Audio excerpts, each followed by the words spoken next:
하나님의 사랑과 은총이 충만하기를 축원드립니다. 잘 주고 잘 받는 수수작용만이 개인과 가정이 행복해지고 이 수수작용만이 국가도 세계도 평화를 이룰 수 있다고 하였습니다. 그런데 인간이 타락하여 이 수수작용을 깨닫지 못하고 불신과 투쟁을 하면서 불행하게 살고 있는 것입니다. 문제는 이 거짓 사상까지 등장하면서 세상을 더더욱 혼란에 빠뜨리고 있습니다. 근세에 와서 세상에 엄청난 영향력을 행사한 사상이 등장하였습니다. 바로 공산주의 사상입니다. 이 공산주의 사상은 변증법과 유물로부터 출발한다고 볼 수 있을 것입니다. 변증법은 고대 그리스 철학자 제논이라는 사람이 주장하였으며 소크라테스, 플라톤 등 많은 철학자들에 의하여 이어오다가 근세에 이르러서 독일의 철학자 헤겔에 의하여 체계화되었습니다. 헤겔은 모든 존재에게는 그 자체 내에 모순성을 내포하기 때문에 긍정과 부정을 통하여 통일의 단계로 발전되어 간다는 이 3단계 정반합의 변증법을 주장하였습니다. 이것은 인간과 사회와 역사 속에서도 마찬가지로 정립, 반정립, 종합 이렇게 변증법적으로 발전해 간다라고 하였습니다.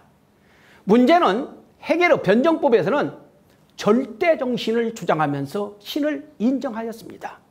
그러나 헤겔의 좌파학자 중에서 이 포이엘파하가 헤겔의 절대정신을 부정하고 기독교의 본질이라는 책을 통하여서 기독교를 철저히 부정하면서 유물론을 주장하였습니다. 역시 헤겔의 청년 좌파로 있던 엥겔스라는 사람이 헤겔의 관념론적인 변증법을 비판하면서 훗날 변증법적 유물론을 주장하며 칼 마르크스를 적극적으로 지원하게 됩니다. 칼 마르크스는 헤겔의 변증법과 포이엘바의 유물론을 조합해가지고 1848년 2월 21일 엥겔스와 함께 공산당 선언이라는 책을 출판하였습니다. 칼 마르크스는 모순을 발전의 매개로 보았던 헤겔의 변증법을 대립과 투쟁에 의하여 발전한다는 이론으로 이끌어냈습니다. 그리하여 사회와 국가의 변혁은 정의나 종교에 의해서 되는 것이 아니고 계급 투쟁에 의해서만이 가능하다고 주장하였던 것입니다. 공산주의 사상은 많은 젊은이들에게 그리고 지성인들에게 커다란 영향을 미쳤습니다. 특히 찰스 다윈이 모든 존재는 신이 창조한 것이 아니고 진화되었다라고 하는 종의 기원을 1858년도에 발표하면서 공산주의 사상은 더더욱 전 세계로 퍼져나갔습니다. 1917년 레닌이 이끈 볼셰비키 혁명이 승리를 이루면서 많은 국가들이 공산주의 국가로 전향되어 갔습니다. 그러나 공산주의 사상은 철저히 사탄에 의한 거짓 사상이기 때문에 1991년 소련이 붕괴되면서 역시 다른 공산주의 국가들도 붕괴되어 갔습니다. 그러나 아직도 중국, 러시아, 북한 등 공산주의 국가들이 남아있고 이 공산주의 사상은 여전히 세계 도처에서 꿈틀거리고 있습니다. 공산주의 사상은 이 말세 때에 재림주님이 오셔서 하나님주의를 선포하실 것을 사탄이 미리 알고 거짓 사상을 세워가지고 세상에 먼저 퍼뜨린 것입니다.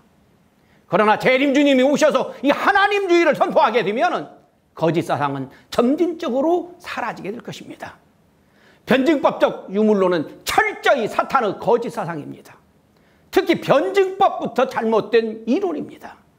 인간은 타락하여 선악의 모순성을 지니고 있습니다. 그러니까 모순성을 지닌 인간들이 살아가는 사회와나 이 국가에도 당연히 모순성이 있게 마련입니다. 그러나 인간 외에는 어떤 존재 속에도 모순성을 간직하고 있지 않습니다. 오직 인간만 타락하여서 모순성을 가지고 있는 것입니다. 그런데 모순되었으니 이 대립과 투쟁에 의하여서 발전해 가야 한다는 이론은 철저히 잘못된 이론인 것입니다. 대립과 투쟁은 악순환만 반복될 뿐이지 영원히 발전과 평화와 통일은 이루어지지 않습니다. 이론이 잘못되었기 때문에 공산주의의 종주국이라고 할 수 있었던 소련이 붕괴한 것입니다. 발전과 평화와 통일은 오직 수수작용에 의해서만이 가능한 것입니다. 공산주의 사상의 결정적인 오류는 변증법의 유물론을 조합한 것입니다. 헤겔의 절대정신 자리에 유물론을 올려놓고 공산주의는 철저히 신을 부정하고 있습니다. 여러분, 인간이 존엄한 이유는 존엄하신 하나님으로부터 온 하나님의 자녀들이기 때문에 인간이 존엄한 것입니다. 그러나 공산주의자들은 신을 부정하기에 자신들의 목적에 위배되는 사람은 양심의 가책을 전혀 느끼지 않으면서 무자비하게 투장하고 다도하고 사살해버립니다. 그래서 사상이 참으로 무서운 것입니다. 이 사상이 생각과 마음과 행동까지 지배하고 바꾸게 만듭니다. 우리 주변에는 아직도 사탄의 거짓 사상인 변증법적 유물론을 추종하고 인정하는 위험스러운 사람들이 참으로 많습니다. 이제 우리는 하나님주의, 이 수수법을 확실히 알고 실천하면서 주변에 전파해 나가야 하겠습니다. 하나님께서 수수작용을 하면서 영존하시며 평화와 행복의 근원으로 계시기 때문에 하나님께서 창조한 모든 피조물들도 수수작용을 통해서만이 평화와 행복을 이룰 수 있는 것입니다. 세상 모든 사람들이 상대를 먼저 위해준다는 이 수수작용, 이타주의로 살아가게 되면 항구적인 평화와 통일과 행복이 이루어지게 되는 것입니다. 수수작용은 하나님 자체 내에서부터 시작되었습니다. 하나님 자체 내의 성상과 형상, 양성과 음성이 수수작용을 하니까 그 수수작용의 힘에 의하여서 번식하고 발전이 일어나게 된 것입니다. 그리하여 천지창조가 시작되었고 하나님을 닮은 인간 시조 아담과 하하가 창조된 것입니다.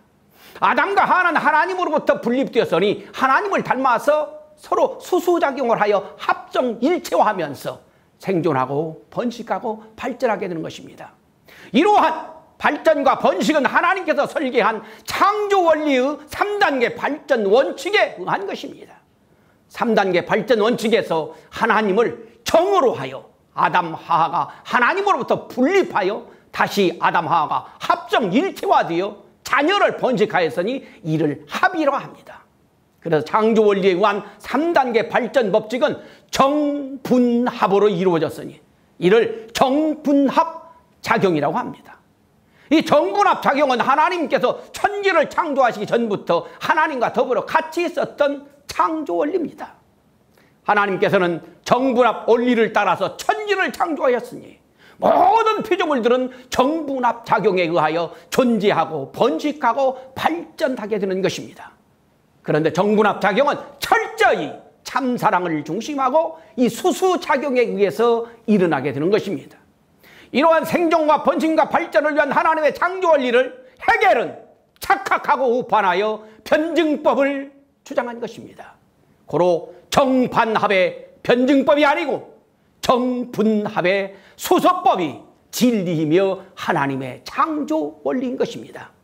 발전을 위하여 대립 투쟁하는 것이 아니고 서로 유해주는 수수작용을 통해서만이 발전하고 또 번성해 나가는 것입니다. 그래서 유물론적 변증법이 아니고 수수법적 유힐론인 것입니다. 하나님으로부터 불렀던 아담과 하와 그리고 그의 합성체가 되는 자녀는 이치로 볼 적에는 사위가 됩니다. 사위는 각각의 상대가 삼위가 됩니다. 각각의 위치에서 그 3대상들과 수수작용을 하여서 일체를 이루게 됩니다. 이렇게 사위들이 각기 3대상들과 하나님을 중심 삼고 수수작용을 하여서 일체를 이룬 상태를 사위기대 완성이라고 합니다. 사위기대를 완성하면 영원한 평화와 통일과 행복이 안착되게 됩니다.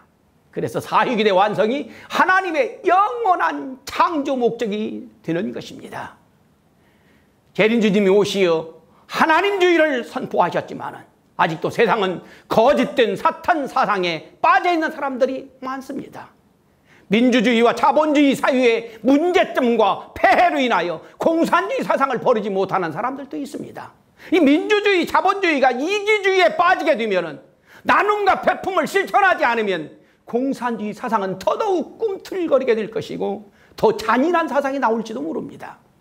그래서 민주주의와 자본주의는 한계가 있습니다.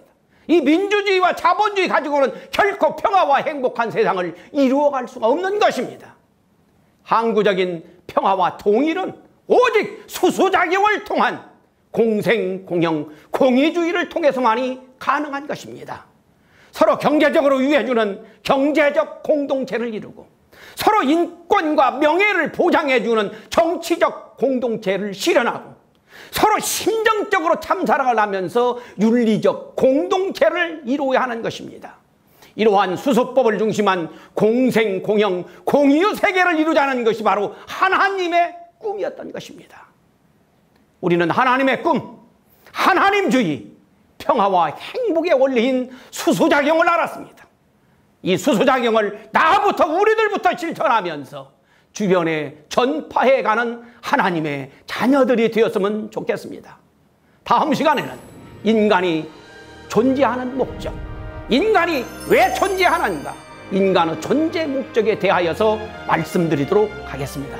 감사합니다.